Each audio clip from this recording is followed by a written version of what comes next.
Hai murid-murid, bertemu lagi kita dalam channel cikgu iaitu Sudut PM Cikgu Tan YN, dan hari ini cikgu ingin berkongsi pula tentang ayat perintah ya, satu tajuk yang sangat senang. Baiklah murid-murid, mari kita buat sedikit ulang kaji tentang jenis-jenis ayat dalam bahasa Melayu. Terdapat 4 jenis ayat iaitu ayat penyata, ayat tanya, ayat perintah dan ayat seruan. Mari kita lihat kekerapan soalan jenis-jenis ayat dalam BM-SPM kertas 2 iaitu bagi soalan 3B. Untuk makluman murid-murid, soalan membina ayat tanya dengan kata tanya telah disoal dalam SPM November 2010. Dan soalan jenis-jenis ayat telah disoal dalam SPM November 2017. Murid-murid boleh menonton video ini ya untuk mengulang kaji ayat tanya dan kata tanya. Okey, dalam video ini cikgu telah memberikan nota yang lengkap berserta dengan penerangan soalan SPM 2010。同学们可以观看这个视频来温习 ayat tanya 和 kata tanya。在这视频里，老师已经准备了完整的笔记和有讨论2010年的考试题目。Baiklah murid-murid, mari kita lihat apa itu ayat perintah. Ayat perintah digunakan untuk tujuan memberikan arahan atau menimbulkan suatu tindakan.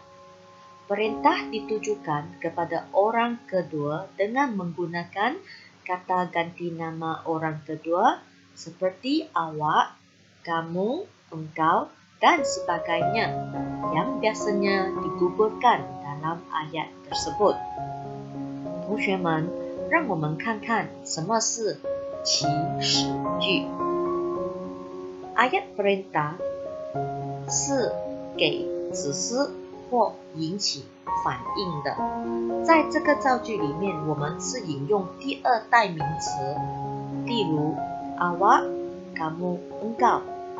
可是这个代名词通常在造句里面是被消失掉的，就是我们没有看到这个字在 ayat perintah 里面。Ayat perintah dapat diucapkan sama ada dalam bentuk suruhan, larangan, silaan atau permintaan, bergantung pada jenis perkataan yang digunakan dalam ayat tersebut. Sebagai contoh, mari kita lihat ayat-ayat ini. Ayat pertama, siapkan kerja itu dengan segera. Ini ialah jenis ayat perintah, jenis suruhan. Ayat kedua, jangan berludah di sini. Ini pula ialah ayat perintah, jenis larangan. Ayat ketiga, sila buat laporan di balai polis. Ini ialah ayat perintah, jenis silaan. Dan ayat keempat, tolong tutup pintu itu. Ini ialah ayat perintah, jenis permintaan.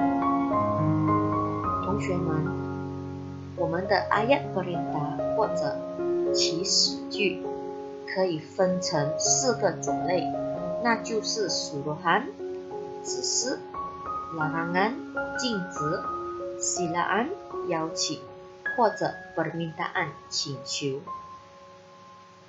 那么我们要怎么样去分这4种 ayat perintahnya? Ayat perintah 是根据我们看到造句里面所引用的一些字，比如说在 contoh ayat pertama 第一个造句，我们看到这个造句里面有 siapkan kerja itu， 所以这个叫人家完成工作就是 jenis suruhan。第二有这个jangan， 所以这个就是 larangan。镜子。第三有 sila， ya sila buat laporan， 所以 sila 就是 ayat silaan， 和最后有 tolong， tolong 就是 permintaan。 Baiklah murid-murid, daripada 4 contoh ayat tadi, dapatlah kita rumuskan bahawa terdapat 4 jenis ayat perintah, iaitu ayat suruhan, ayat larangan, ayat silaan, dan ayat permintaan。 同学们，从刚才的4个造句里面，我们就可以看到了 ayat perintah 有分4种。 Mari kita lihat ayat suruhan. Ayat suruhan digunakan dengan tujuan memberikan perintah atau arahan.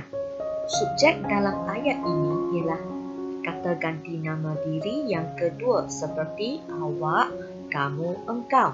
Dan biasanya perkataan ini digugurkan dalam ayat suruhan. Walau bagaimanapun, subjek boleh dikekalkan untuk tujuan penegasan. Dan dalam ayat suruhan, partikel la boleh digunakan dalam ayat ini untuk melebutkan ayat atau menegaskan predikat. 同学们，我们的第一种 ayat perintah 就是 ayat suruhan， 指示句。 ayat suruhan 是给命令或指示。 在造句里面有第二代名词，比如说 awak, kamu, engkau。 可是在造句里面，通常这些代名词是 digugurkan 的，就是在造句里面没有这些字。虽然如此，这些代名词还是可以保留，因为要强调这个造句是讲给那个人听的，所以那个人可能是 awak, kamu 或 engkau 在造句里面。还有就是 ayat suruhan 里面可以用上 partikel la， 这个 la 的用处就是来软化那个造句和强调我们的 predikat。 Baiklah murid-murid, inilah contoh ayat suruhan. Perhatikan ya, ayat pertama dan kedua sama maksud, tetapi ayat kedua kita tambah la, ya, keluarlah. Jadi inilah fungsi la ya untuk menyebutkan ayat suruhan dan menegaskan predikat. Begitu juga dengan ayat 3 dan 4. Yang 4 ini adalah.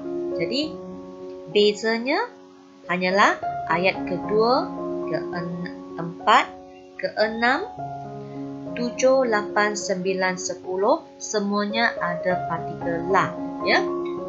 Semua ayat suruhan ini membawa maksud meminta seseorang untuk bertindak ataupun memberikan maklum balas. Jadi kita nampak ya semua ini mempunyai kata kerja. 同学们，这个就是ayat suruhan 的造句。你们可以看到，在第2、第4、第6、7、8、9、10这几个造句里面，我们都可以放一个拉，所以这个拉在这边是来软化这个 ayat suruhan 和强调那个 predikat。 Seterusnya ayat larangan. Ayat larangan ialah ayat yang menggunakan kata larangan seperti jangan atau usah sebelum kata kerja dengan tujuan mencegah seseorang melakukan sesuatu. Jadi dalam ayat larangan, murid-murid perlu ingat dalam ayat tersebut mesti ada perkataan jangan atau usah. Perhatikan perkataan jangan atau usah dalam contoh-contoh ini dan perhatikan kita masih lagi boleh menambah partikel la. Okey, partikel la ditambah pada perkataan jangan ataupun usah untuk melembutkan ayat larangan ini. Dan murid-murid perhatikan juga ayat 11 dan 12, kita boleh tambah perkataan harap ya. Harap jangan merokok dan harap jangan berludah. Ini masih lagi merupakan ayat larangan, tetapi ialah ayat larangan yang dilembutkan ya apabila kita letak harap. 同学们，这个就是ayat larangan 禁止句。在 ayat larangan 里面，你一定要看到的是有 kata larangan， 就是 jangan 或 usah。 jangan 或 usah 是配在动词那边，所以它的意思就是阻止一个人做东西，阻止或禁止。所以你们看看这边，老师有写 jangan 是不准，usah 是不要，所以有这两个字，我们的造句是 ayat larangan。 Seterusnya murid-murid, mari kita lihat ayat silaan pula. Ayat silaan ialah ayat yang menggunakan kata silaan seperti sila atau jemput sebelum kata kerja dengan tujuan menjemput atau mempersilakan seseorang. Kata silaan digunakan pada permulaan ayat silaan. Baik, kita perhatikan contoh. Contoh 1 dan 2, bezanya yang kedua adalah ya. Jadi sila ataupun silalah. Begitu juga dengan ayat 3 dan 4. Okay, kita boleh tambah partikel la untuk melembutkan ayat silaan ini. Dan perhatikan dalam ayat silaan, murid-murid dapat senang ya mengenal pasti ayat silaan kerana ayat silaan mesti ada kata silaan, iaitu sila atau jemput. 同学们，第三种 ayat perintah 就是ayat silaan 邀请句。在邀请句里面，我们会看到的是有 kata silaan。 请记得啊， ayat silaan 里面有 kata silaan。 什么叫做 kata silaan？ 就是sila 或 jemput。 sila 或 jemput 我们会看到是在造句的第一个字，就是在 permulaan ayat。 Ayat perintah yang keempat ialah ayat permintaan. Ayat permintaan menggunakan kata permintaan seperti minta dan tolong dengan tujuan untuk memohon permintaan dan pertolongan. Jadi di sini senang saja kita dapat kenal pasti ayat permintaan kerana perkataan pertama dalam ayat permintaan mestilah ada kata permintaan, iaitu minta dan tolong. Ya, murid-murid boleh perhatikan contoh ayat 1 hingga 6 ya untuk lebih faham lagi apa itu ayat permintaan. 同学们，第四种 ayat perintah 就是ayat permintaan 请求句。 Ayat permintaan menggunakan kata permintaan， 就是在这个 ayat permintaan 里面，你会看到的是造句的第一个字是有 minta 或者 tolong， 就是要求或求助。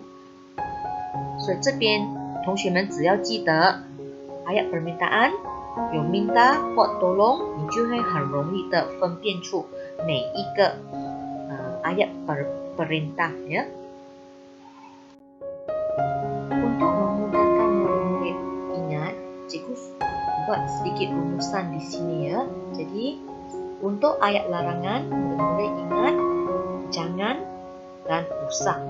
Untuk ayat silaan, ingat sila dan jemput. Dan untuk ayat permintaan, ingat minta atau tolong. 同学们，你们可以用这个小图表来看看啊，要怎样去记得 ayat larangan。 ayat larangan 一定是造句那边有 jangan 和 usah。 ayat silaan 一定有 sila 或 jemput。和 ayat permintaan 造句里面是有 minta 或 tolong。Baiklah murid-murid, sekian saja perkongsian cikgu kali ini. Cikgu berharap penerangan cikgu tentang ayat perintah dan jenis-jenis ayat perintah telah difahami.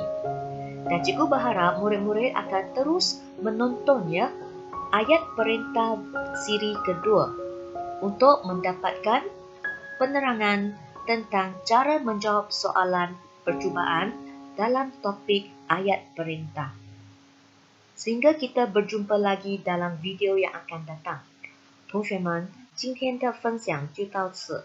老师将在 ayat perintah siri 2的 video 里面跟你们分享回答2份艺考的题目。这2份艺考的题目都有关 ayat perintah 的。那么我们下个影片再见啦，拜拜。